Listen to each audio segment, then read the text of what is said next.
to LOA Today. I'm Walt. With me today are Louis D'Souza and Anne-Marie Young. This is your Daily Dose of Happy. We are so happy you decided to join us today. Indeed, we are. We were actually expecting to have a special guest with us today, but she's AWOL. She's not here. So we're just going to carry on anyway, like we normally do, and have a good time and raise the vibration, get that daily dose of happy in, because we don't need to have a guest in order to make that happen. So just have a good time, which is a good thing to do. So, Anne-Marie, Louis, how you doing? Yeah, very good. Thanks. Oh, good, thank you. We had good time on a podcast by Melissa Open, who was here last Monday and got a chance to do it on that side of the fence, and it was fun. We had a good time today. Hey, Sam. Hey there, Sam. Good to see you. Glad you can make it. So, I was interested in your choice of words, Walt. What do you mean? Well, AWOL. After all the war that's going on at the moment. Yeah, that's right. Probably wasn't the best choice. Yeah. See, that's what happens when you don't watch the news, read the news, look at the news, pay attention to the news. You forget about the news. You know, it's just not part of your consciousness anymore. But you become insensitive, Walt. Oh God, yeah, I guess I was. So sorry. Oh dear. Apologies to all who are going through difficult times right now. But anyway, we were talking before we got started here, since we didn't have a guest, of what we wanted to talk about, and we figured, well, we could always start off a show just by saying, well, Louis was in the sauna the other day, because that always leads to a good story. So have you been in the sauna lately? Yeah, I mean, I was there yesterday with the kids, and I was chatting to this guy, and he's a Ukrainian. Ah. So I was asking him how he felt about it and all the rest of it. And him, like a lot of people, are shaking their heads as to what Putin's doing and what his goal is and all the rest of it. Worried about his family back there, because he's got quite a bit there. And then later, this big woman comes in, and when I say big, I don't mean overweight. I just mean really big bodied. You know, it's rare to see somebody that's that tall, huge, muscular and all the rest of it. It's just a massive body. I always appreciate those kind of things. But she was saying that the nuclear power station that they've taken hold of, the Russians, is 5 times bigger than Chernobyl. Okay. It's quite interesting. I didn't know that. But she was really worried, you know. There was a huge amount of worry in and around her. And, you know, I did my best to talk around it, but her English wasn't brilliant. And it's difficult to talk about, you know, semantics in very simple language. But, yeah, I think she left feeling better, but it's tough for them. You know, you could really see the strain that was there. I have to admit, even though I haven't been following it much at all, I am aware of what's going on to some extent. And I like most people, I'm kind of befuddled by what Putin is doing, because, quite honestly, I don't see how he can win anything. Anything he does is going to come back in space. I mean, talk about law of attraction. Anything he does is going to come back to haunt him in a huge, huge way, because it's just he is getting so much resistance to what he's doing. I mean, we talked often about how when you put stuff out into the world, it mirrors back to you what's going on inside of you, and the mirror that he's getting back to him right now is like, oh my God, would I really want to be a part of that? If I were him, no, I wouldn't. But that's what he's putting out there. So, yeah, I really don't see how it ends nicely for him. That's what the guy was saying. He was saying that a lot of the leaders, like Hitler, etc., suffered tremendously from mental and emotional problems near the end. And he perceives that that's already happening to Putin. But yeah, it's really interesting. I'm curious, Anne-Marie, what do you think of the whole setup? I'm going to interrupt for a second. Gary in the live stream is saying he wants to know if he wants to ask questions. Feel free, type a question in. We'll pick it up and we will address it while we'll wait for you to type. In the meantime, we'll be answering with Anne-Marie, responding with what she thinks about what's going on. But yes, do put your question in there. We'll be glad to address it. I literally go from, I've had to stop watching the news.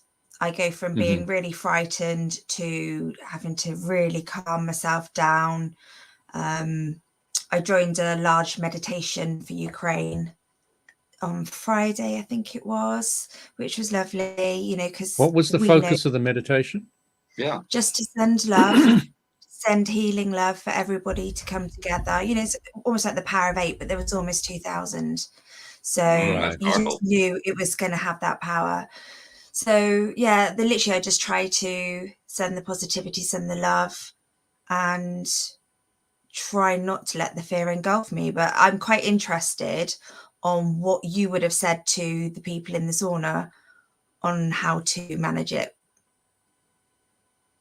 and all their emotions around it, because I think there's a lot of people, certainly in the UK, it feels a bit too close to home. I'm curious about something. What are you scared of or fearful of? You said it's making you scared. What have you analyzed what thoughts or thought is? Do you know what you don't want, or you know what I mean? Yeah. You're scared of it erupting. You just can't help but feel. I say you can't help. I can't. I struggle to not feel when I see parents and children. I just empathize, and sometimes I have to try and really to focus again on the positivity side of things. But it does engulf me as a mum, and it breaks my heart that these poor people are living in a war. Just another interruption. Gary asked, you guys know Joe? Y'all should have him on the show. He speaks highly of you. I know a few Joes. I'm not sure which one you're thinking of, but if you can be more specific, I can address that. Wondering which Joe it was as well. Yeah, I don't know.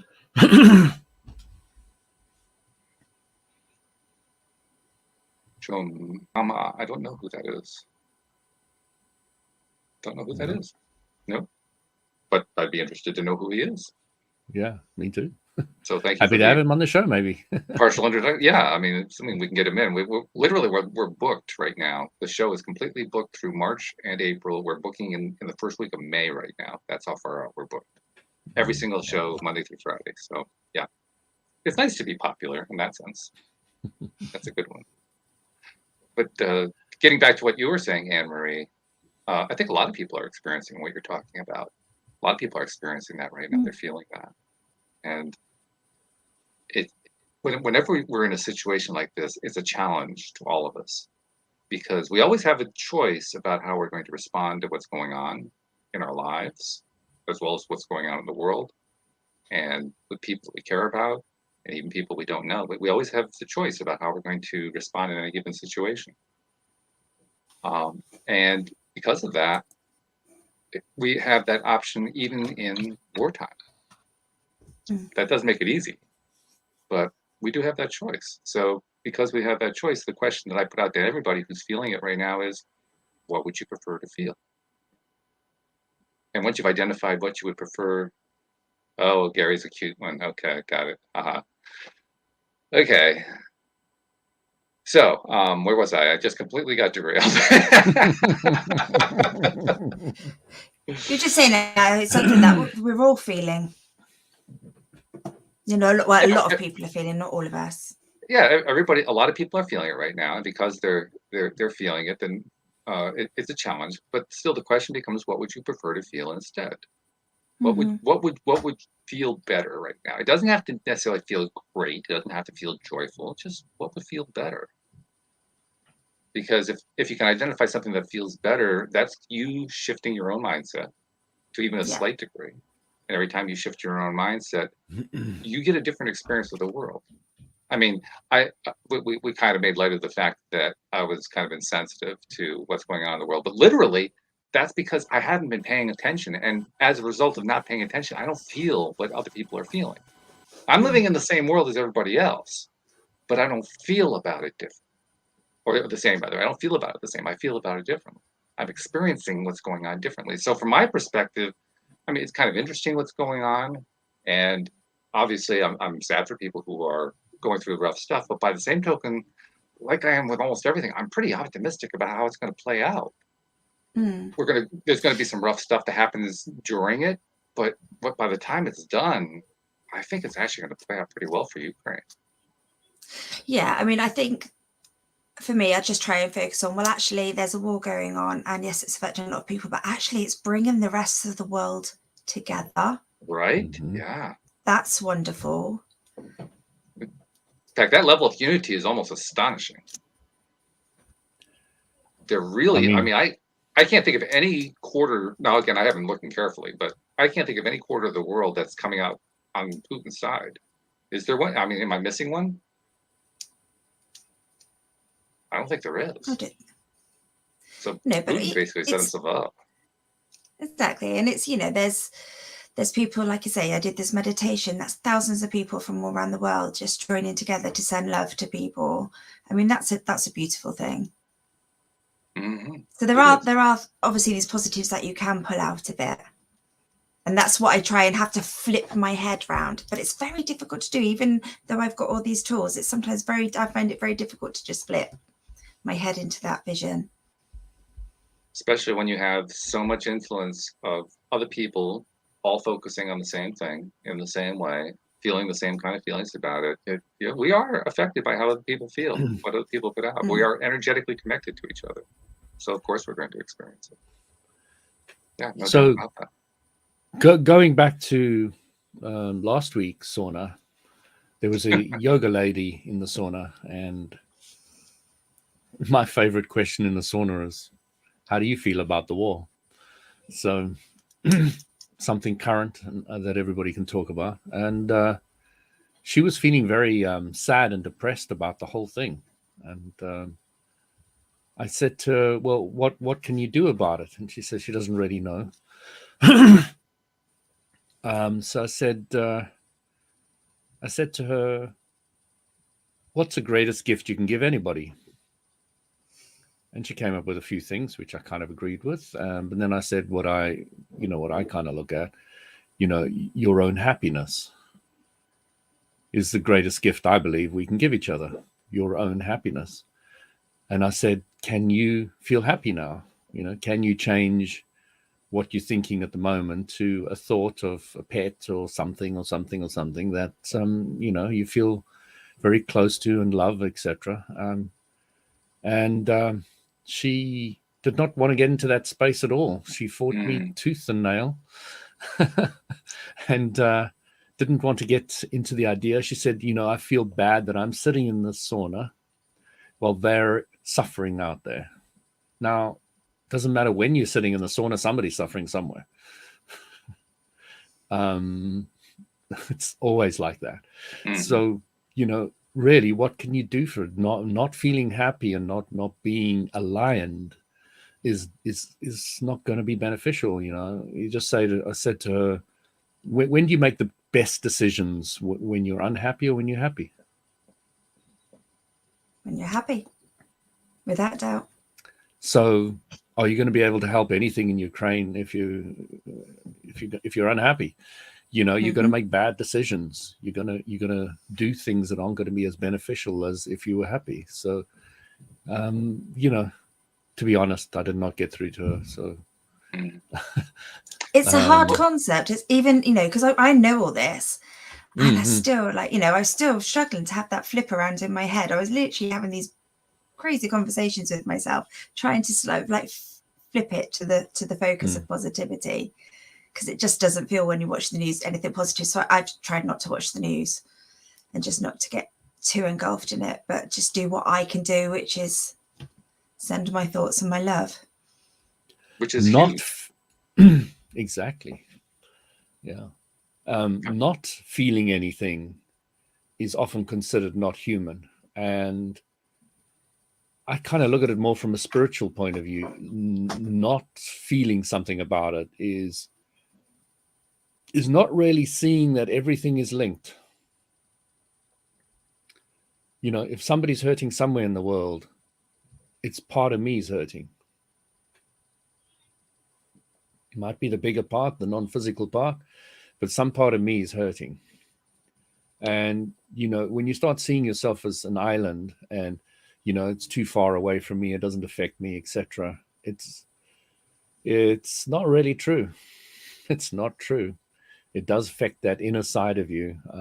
And again, looking at the whole soil thing that I'm into at the moment, I'm really starting to appreciate the thousands and thousands and thousands and thousands and millions of different organisms that are out there in the soil. And, you know, without them, I wouldn't be here. I would not be here. You know, go back to, you know, if you remove the insects in the world, within 20 years, humans will be non-existent. If you remove the worms from the world, 8 years, humans will not exist. And if you remove the humans from the world would thrive. But yeah, that's another story. But, you know, we really have to start seeing that we all rely on each other. And I think the world is getting so small now, you know, in what sense I mean that, that we're really starting to appreciate that we, you know, even Ukraine and Russia, 2 countries, can have a huge impact on our bread, all our, you know, all the things we make with bread, which is uncalculable amount of things, because, you know, they together, I think it's 35% of the world's maize comes from them. So, you know, it's really quite interesting that we're starting to very clearly see now, with the soil, with the war, with everything, that everything's linked. That everything is linked in some way or another to each other. And that we really need to start respecting all life, not just our little world here. But, you know, if we remain happy, if we remain aligned, we can help the whole.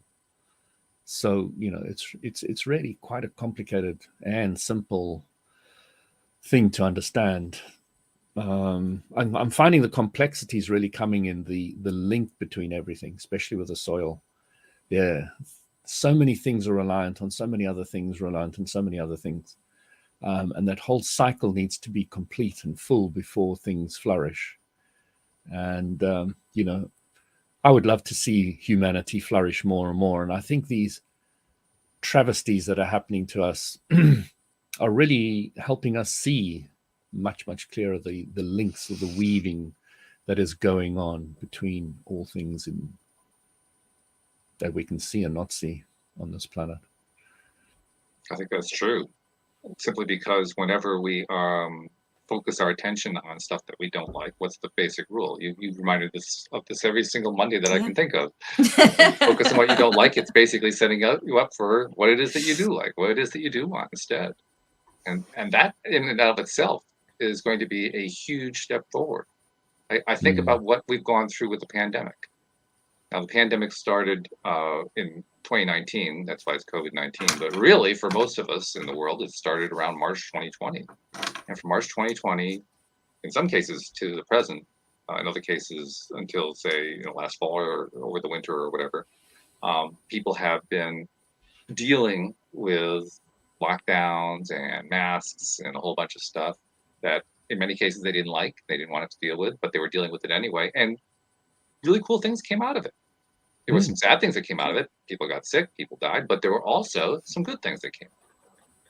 And that's what I always remind myself of whenever I think about situations like this.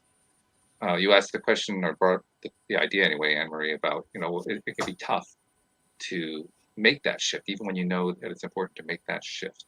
And you're right, it can be tough.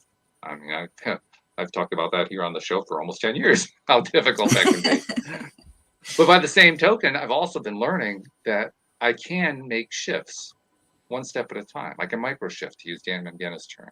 I can make a little shift here, a little shift there. And over time, what has happened as I've learned to do that, first of all, I've gotten better at making the shifts. My pivots have gotten cleaner.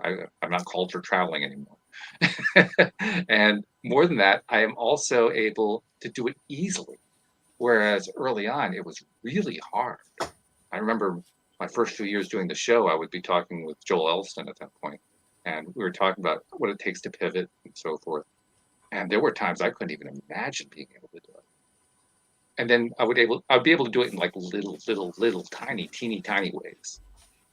And then I did it in more teeny tiny ways. And that's where the whole micro-shifting thing starts to take effect. That the more that I kept trying to do it, and I wasn't consistent about it, but the more I kept trying to do it, a little bit here, a little bit there, 4 steps forward, 5 steps backward, 3 steps forward, better I got at it. Until now, we've gotten to the point where, I mean, I'm not paying attention to the news, but even like I looked at the news today, actually for the first time in about 6 months, just to scan the headlines, and there was nothing really different in there. So I just kind of said, okay, I got it, moved on. But it doesn't have the impact on me anymore because I've done so much work to learn how to shift my perspective. Not that I'm superhuman or anything. I've just been doing a lot of work on it for years. I just keep doing more and more and more. And I backslide and I do some more, and I backslide and do some more, and backslide and do some more. I just keep at it. I keep at it. And it's gotten to the point now where it's not so hard anymore. Nope. It just gets easier over time. But you got to put in the work. You got to put it in. Otherwise, you're not going to get there. No, you got to put in the fun, please. Oh, okay. Well, that's okay. I'm okay with that. Yeah. I guess you don't want Anne-Marie to run away now. Perhaps work isn't the best word. She's got enough honestly, work. It's actually a fun kind of work to me. Yeah. And it's the only, and plus also I'm kind of drawing. I've recently been reading a book that, it's one of those books that we've all heard about, but I actually started to read it, and I'm like 3/4 of the way through with the Wallace Wattles book, the book that The Secret was based on, The Science of Getting Rich. I'm actually reading it through, and it's one of the things that he gives. Oh, I've read that to. as well. Yeah, it's been. I mean, I'd skimmed it. I had a general idea of what it was about, but I never read it actually word for word carefully all the way through. It's been an interesting exercise to do that. But one of the things that I've been picking up in it is the importance of understanding how our thoughts really do impress upon what's the phrase he uses? I think he calls it the thought substance. In other words, he describes how there's a substance to the universe, and when you impress your thoughts upon that substance, the universe must yield to some representation of whatever it is that you're thinking about, that you're focusing your thoughts on. And the more I thought about what he was describing, the more I started applying that just in the last few days. Just, okay, I'm really just applying this particular thought, this particular time. I'm really impressing it. And he makes a very clear point. You don't really need, it's not like putting out a prayer and you keep praying to God. It's not that kind of thing. It's more just you keep returning and focusing on the thing that you desire, on the positive aspect of it, not the lack of it. Just I'm determined to be focused on, I want X, and I love X, and I'm excited about X, and you just really focus in on that. And when you do, it's amazing. I mean, we've all had experiences with it, but it's amazing what comes into your life. And it's not like, he describes this part really nicely. He says, it's not like, now of course, this was written like 1910, right? That's about when he wrote the book. So it's not like one of the early typewriters. You want a typewriter, which was beyond the means of your average person. It's not like you ask for a typewriter and the typewriter mysteriously materializes in front of you. That's not the way it works. But you can still get the typewriter, and it will be delivered to you through the normal processes of the world. I mean, at that time, there were manufacturers who manufactured typewriters, and they distributed typewriters. And so if you really focused on and really wanted and desired and had this strong passion for a typewriter, the typewriter would show up. It's just that most people didn't know that. 99.99999% of the people didn't know that. That's why they said the secret was hidden. It really wasn't hidden. They just didn't know. So that's what I think about in these situations. And that's how I make the shifts. I keep thinking about, what power do I have? How much have I been practicing? What have I learned from that practice? And then I do it again. In the midst of that chaotic situation, whatever it is. In this case, it's a pretty chaotic situation in Ukraine. But in the midst of that, how much, even if it's just a little bit, how much can I shift my attention right now? Do you know what words they used to use for that ability in the old days? I used to use it as well. What's that? It's called spiritual detachment. Oh, okay. which is odd in my opinion. But talk about that for a bit. You say you do want to talk about it, or you don't? Yeah, go ahead and talk about it for a bit. I think it's an odd term, but I think it's worth talking about. Sure. So, in the old language, which doesn't, didn't resonate with me hugely, it still doesn't. You were kind of saying, when you see yourself as whole, as part of everybody else. I was walking in a mall once upon a time, and I was on an absolute high. I was absolutely flying in my own little world. A spiritual high. I was just absolutely beaming, very high vibration. And I saw this little fat boy walking past me, and I knew I was him. And I just burst out laughing. Then I saw this other old lady with the walking stick, and I knew I was her, and I just burst out laughing.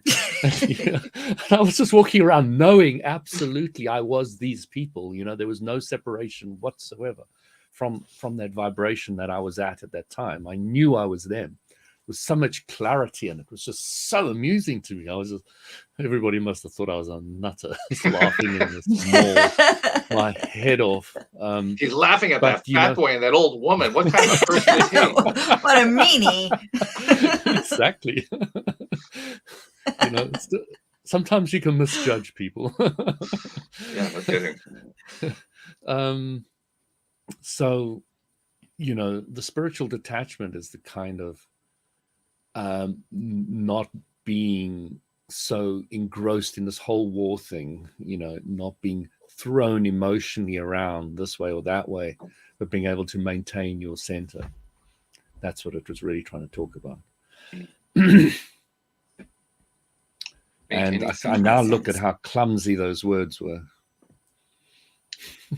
Yeah, I still never quite figured out. I mean, I do know, but I still never quite figured out what they meant by spiritual detachment. I mean, what they're really talking about is detaching from what you don't want, from lack. But yeah, I'm not sure even they understand that, to be honest. Yeah, exactly. It's a really wishy-washy wording, which is trying to point to something. But I think I never had anybody in my youth in, Christianity, etc., who was able to explain that with any, real clarity. To me, I'm always looking for that clarity. So it kind of was always fuzzy for me, and it still is a bit fuzzy. You can kind of see where it is, where what they're pointing to. I think you hit the nail on the head there, Walt, with, they're trying to avoid what they don't want and not fall into that negative emotion. But yeah. Anne-Marie, tell us something. Come on, tell us something. Oh my goodness, pressure. I'm happy to sit back and listen all the time. Come on. Well, we've been talking about, the various ideas involved with making shifts. So I'm wondering, have you been inspired at all in the last few minutes about some little shift that you can make that helps you take one step away from how you're feeling about what's going on in Ukraine? Yeah, I mean, it's stuff that I was doing. It's stuff that I was aware of. And yeah, it's just what I've been trying to do is just literally sort of like, just so grateful my kids are here, and just literally holding them, loving them that little bit more. Even just going into my kitchen to make a cup of tea. Oh, I love my kitchen, just everything. I've just been trying to like find appreciation. And if I do find myself going, just literally even just sending Putin my love, I've been wrapping him round, and I've been putting my love into the land. Literally, that's, when it kind of all kicked off, and my husband was like, I was like, you don't even want to know what I'm doing, because he would just think I was nuts. But to me, that's what I'm doing. I just like send Putin my love, because I'm not going to send him my hate. You took my discourse to heart when I said you should give Satan love. Well, because what's sending him my fear, sending my hate is just going to feed it. So I've literally been wrapping it around him. Some wise man once said, it always made me think. He said that the side that will win the war is the one that prays the most. There's some truth to it. Now, if you refined that to the side that can focus on clearly the result that they want and not focus on what they don't want. Yeah, they're going to win hands down. They're going to win big time, hands down. That's going to be real quick. Yeah, that one's not going to last very long at all. But I did also read somewhere that somebody said, you know, they'd spoken to somebody in Ukraine and they said they felt the power of the world's prayers because they said there was bombs and stuff going off, but they didn't damage things that it should have done. Mm-hmm. You know, they couldn't explain it. So I'm just focusing on its impact and it's having this effect, and this love it's reaching. Well, it is, and obviously. That's what I think so. That's very clear. I mean, when there's an interesting little spiritual concept that goes along with this too, and I'm realizing that it really touches us perfectly. It's the Christian concept of sin, and the original meaning of the sin is to miss the mark. Well, you just described weapons that missed the mark. They sinned.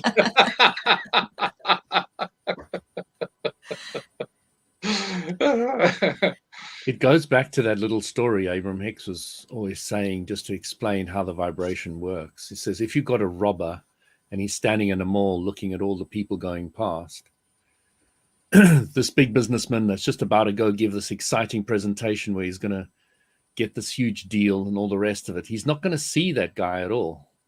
He's going to see this person that is feeling vulnerable and worrying if what's going to happen to them and all the rest of it. Not necessarily about anything being stolen, but just a sense of vulnerability is all that's needed to get the attacker and the vulnerable together to. And that's where the value of sending out the love, not just to the Putins of the world, but to everybody. To everyone in Ukraine, everywhere around the world. That's where that really comes into play. Because when you do that, what you're essentially doing is you're reinforcing everybody's ability to feel less like a victim, to start feeling more empowered. Because the moment they start feeling more empowered, the world is going to shift the whole thing. I mean, right now, if we could just like wave a magic wand, and I'm not saying we could do this, but if we could wave a magic wand, and everybody in the world would feel 3 degrees better about what's going on in Ukraine, the news tomorrow morning would be incredible. We would just be stunned at what was going on in Ukraine, just because the world had this thought shift. Wouldn't even have to be a big one. Like I said, 3 degrees out of 360. That's not a whole lot, you know. But just that much of a shift, it would shift the whole board. It would shift the whole playing field, or the war field, or whatever you want to call it. The whole thing would change just because of a mental change. It just makes me think we should get this into the education system, because if you could hit the children to grow up thinking like that, then not hit them like they were hitting me when I was a kid. Yeah. No, not like that. No. You know what I mean? If we could just show everybody their true potential. Exactly. Show them their true potential. It just would be so lovely. I would love that. And well, that's literally what we're doing, though. I mean, because who does the teaching? Well, it's the adults. So you got to reach the adults. If you can reach the adults will teach the children. So really, but I do think we could learn from the children. Oh, absolutely. There's a lot to learn from children. Children are probably our best teachers if we're smart enough to pay attention. I think well, that's what Abram said. Somebody said, Abram, when are you going to write a book for us parents on how to bring up your children? He said, no, I'm going to write a book about how the children bring up the parents. True. Very true. Well, you think about it, I have thought about this a lot. We've actually talked about it here on the show quite a few times. But because we are all energetically connected, or spiritually connected, if you want to describe it that way, because of those connections, that's where the collective knowledge goes. It goes into those connections. They talk about what they call Akashic records and all that kind of thing. But really, all that amounts to is all of energy receiving the information that was learned from the last generation of energy, so to speak, the last generation of people, and not just people. I mean, all life forms of any kind. As that knowledge keeps getting added into the system, it gets passed along. So if the next generation coming along, they get the benefit of that. So that's why you have kids being born, knowing instantly how to use iPads and laptop computers, where their grandparents are going, I don't know what to do here. I'm scared, because they have just literally absorbed what a couple generations worth of information was, how it just came into them energetically through that stream of energy. So when you think about it that way, then you realize just how powerful those connections are, just how hugely powerful all that energetic connection is. And the more that we feed into it, the more that the adults get it, the more that the kids get it, the more that the next generation gets it. And I just like salivate when I think about 10 generations down, where are they going to be at? Oh my goodness. It's going to be amazing. I'll tell you when I come back in a few years, in a few generations. Yeah, right. So, Walt, I wanted to ask Anne-Marie something. You used Akashic Records there. I was wondering if Anne-Marie has had any exposure to that at all. Not that I can think of.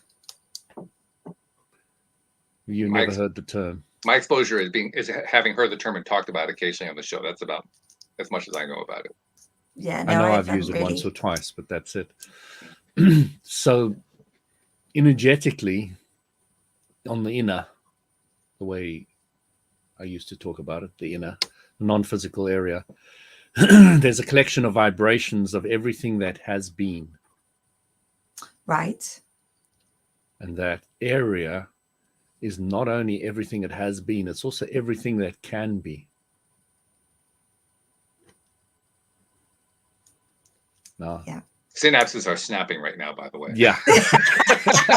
Bing, bing, bing. So often if you go to look at the Akashic Records, it's often looked at in the point of view that you would go there to look at your past lives. And it's like a deck of cards that folds out, and you'll pick the one that you're kind of drawn to, that kind of has a meaning for the kind of challenges you're having in this life. And it'll pop out and you'll be able to see that. It's often used in that context, but it's often used in the context of inventors who will go and tap into the Akashic Records to bring new inventions into this world. Interesting. So can it tell me my future lives? No, actually, future is not written. The future, because of your current thought patterns, has a likelihood of turning out in a certain way. Yeah. So anybody who reads your future will be giving you a possibilities, or the strongest possibility that they can see at that moment in time. But you can change that the next day because something profound happened to you that can change a whole shift. So they can only give you vague ideas of what the strongest possibility that they can vaguely see is the future for you. Yeah, because that just made me wonder because a lot of people do. At least go that's to my card opinion. I'm readings sure other people. No, I agree with will your have opinion. different opinions. Yeah. I agree with your opinion entirely. In fact, it reminds me of. It doesn't mean it's right. Just because you're not right. All I care is whether it resonates with me. I don't care if it's right. Right is unimportant. Well, right, nobody else is driving this vessel, are they? Nobody else is driving this vessel. It's me. That's it. Yeah. Are you sure? Well, sureness is how you actually gain control. Yeah. The more sure you are, that's the degree to which you're willing to do what you have to do in order to maintain and build on your own control over your own life. Yeah. What you were saying though reminds me of there was that film series from the 1980s, early 1990s. I guess it was all 1980s. The Back to the Future series. Michael J. Fox and all that. And I'll never forget the last movie, last couple scenes. Doc Brown appears in the modern day with a steam engine that is hyped up with the hyperdrive, so you can fly through space and time and so forth. And Michael J. Fox's girlfriend says, "I had a note from the past, or from the future, but it got erased." And his response is, "Well, of course it got erased. Your future hasn't been written yet, so make it a good one." What he's really pointing to there was pure law of attraction. What are you going to impress on your now so that your future comes out the way you want it to be? Because that's what the thought process is all about. But some of these mediums are very good at seeing what paths, what vibrations you've set in motion currently, and what a likely outcome of them is. If they remain unchanged. As you become more aware, you can actually see fairly clearly what your own future is going to be. Mm-hmm. Mm. As you become more and more aware, it becomes clearer to you, much, much clearer to you, where you're going in this life. Yeah, I have to say, because my parents used to go to mediums and stuff, and then that's something that I did, and ever since I've learned more and more about this, I've just not done it. I don't want anything to do with it. I don't need to. I don't need to. Yes. Anne-Marie asked me an interesting question. Oh, what was that? Somebody told me something about a past life of mine, and she said, "What did you feel about that?" And I said, I've had quite a few people tell me about past lives, and the only thing I can tell you is that it's their reality, and as much as I may like what they're saying or not like as they're saying, it isn't my reality until it's my reality, until I've had my own past life experience.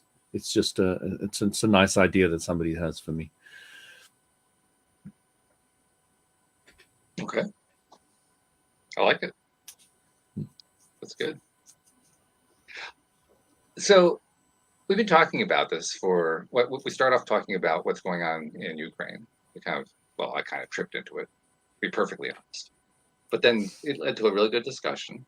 And our goal with every show, at least my goal, is to help raise the vibration. So I guess we kind of lowered it to start the thing. But I'm going to use you, Anne-Marie, as my touchstone. I'm going to ask you, how's your vibration now compared to when we started? Can you not tell? It's so much better. I feel like I'm radiating energy out now, whereas before I was very. So yeah, absolutely what I needed to hear. Yeah, that's good. That's really good, because that is truly my goal. Every single show is that everybody's vibration increases, including ours, but also our listeners, just by having participated or listened to the episode. So it just goes to show, even in the midst of something as horrific as what's going on in Ukraine, we can still raise our vibration. We chose so far we've been doing it for about 42 minutes that the show's been running. In the last 42 minutes, we chose to make a shift. We did it through our conversation. We did it through the topics that we addressed, through the little bypass routes that we took and the tangents and so forth. But overall, we chose to shift, and we did it. So the next time that we say to ourselves, it's really hard to do, remember what happened during the show. Yeah. We did it. We did it. I mean, we have to celebrate these kinds of things. Absolutely. And I think I love hearing you say it made me smile when you went, we chose, because I know that's a tool you've been using recently. Yeah. And I've tried to use it a few times, and I haven't used it for the past few days, but yeah, we choose. We choose how we feel. We choose what we put out there. It's within our control. An interesting thing too, as sort of a side remark, it's not like everything we talked about here was rainbows and unicorns, right? I mean, we touched on some stuff that was not all that happy, but we still shifted. We still shifted. How did we do that? We did that because we decided, we were determined to find what we did like, to find what felt better, to find what would be even marginally better. Even if we found ourselves for a moment, hopefully not more than the 17 seconds, right, Louis? No, for a moment, focusing 14, on the Walt. stuff that we didn't like. Oh, it's right down the 14, I forgot. But you know what? Even that, I'm not worried about that. Because quite honestly, that's obviously an Abraham Hicks concept, that if you focus on something for 14 seconds, you start setting into motion, having more thoughts along those lines. But as we demonstrated here, we did set those thoughts into motion, but we also countered them. So we're not trapped by the 14-second rule, because you can just as easily have a thought in the other direction, and now you just countered that previous thought. So it isn't even that big of a deal that there's a 14-second rule. We don't have to get caught up in, oh my God, I focused on it for 14.3 seconds. I set in motion. Oh my God. We don't have to do that. Life, do just focus on what you like. the interesting thing here, Walt, and after a lot of thinking about it, I came to this conclusion. We're so useless at focusing at anything negative or positive for 14 seconds that I don't think we have to worry about it too much. Once you start really focusing, it's going to hit you like a ton of bricks, and you will not have any doubt about it. And this is really where people need to be heading. They need to be heading and increasing their level of focus on one subject. It's a really important point you're raising. I mean, we're making light of it, but it's a very important point, because what you're really saying is a lot of the time we don't focus at all. Exactly. Mm. Exactly. But this is it's quite a, Sorry, it's Louis, quite an enlightening statement, really, and awareness. It's when you really start focusing, it really makes a huge difference. And how many people did you have on that call about Ukraine? There was just over 1,800. 1,800. 1,800. Yeah, so just under 2,000. So some of these groups, they're in the millions. Mm. Okay. And they are powerful, and they really try to focus on one subject for a period of time. Yeah. Usually about an hour, but of course, 14 seconds would be enough if you could do it properly. Well, we were part of one last week. Yeah. I mean, that came out of 2 Fridays ago, when Debbie G, her future daughter-in-law, is in charge of unify.org, and they had a huge meeting on February 22nd at 2:22 p.m. Which I thought was interesting, because they got the 2 going on there, and they decided they were going to focus on peace on earth. And I can't. I mean, I would have a very hard time drawing a line between that and things going on today, but I'm sure the line is there. And again, it comes down to how are you going to look at things. But I wouldn't be at all surprised if what we did that day, and we were just, of course, one piece of it. There were literally millions of people who were involved in that one. And even though these millions of people were only perhaps focusing for like 10, 15 seconds, there's your 14 seconds right there.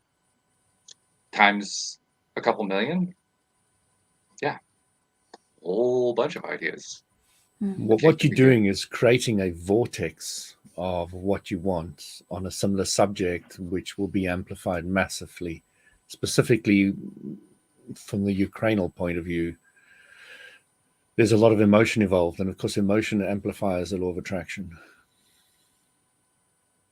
It does indeed. It gives it the power. Hmm. It starts with the thought, but the power is in the emotion, whatever degree. That's where focus really comes in.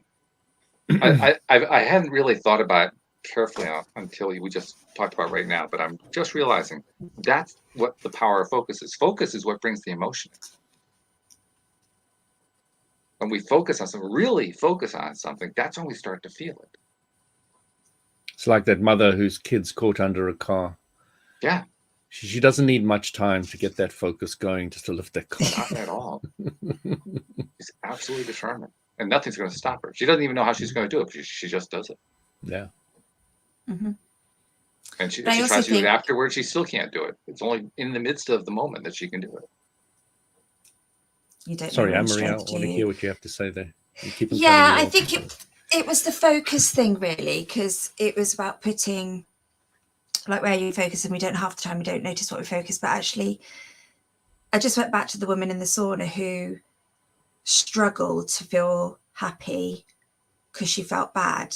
And it's actually noticing that you're feeling positive, or noticing that you're feeling good, or there's love, or whatever that may be, and not feeling guilty about it and changing that focus. Because like you said earlier, it doesn't make a difference. What will make a difference is sitting with that and sending that out there and staying in that higher. That's going to make a difference. So if this is new to you, then don't feel bad for feeling good. Just send your love. And bear in mind, too, those 2 million people I think it was last week, no, 2 weeks ago, who all were attempting to focus on sending love out, sending peace thoughts out.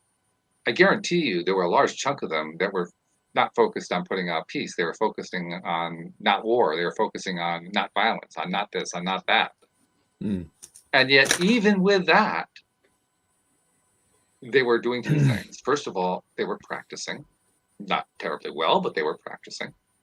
And secondly, the people who were getting it right were helping to feed energetically their ability to get better at focusing, even though right at that moment in time, the ones who weren't focusing well weren't focusing well. But they were still getting that energetic feed from the rest of the community.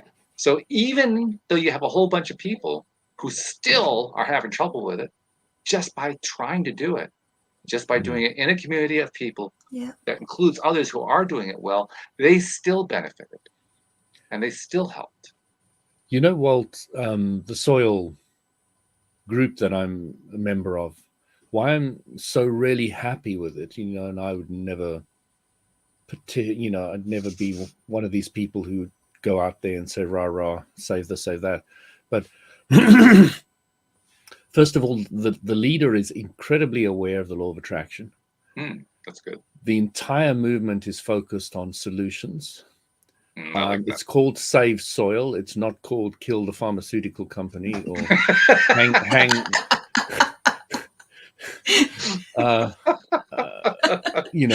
hang agriculture out to dry. But you know, it's very focused on a very balanced and harmonious way of healing everything, from specifically a law of attraction point of view. So I'm really fascinated about how it's all working at the moment, because the movement's growing like nothing. I was on another call the other day with another 750 people on it. And they're coming to London on the 21st. I just want to mention anybody, the Excel Center in London. You can go and watch the guy get on his motorbike and start riding all the way from London to India.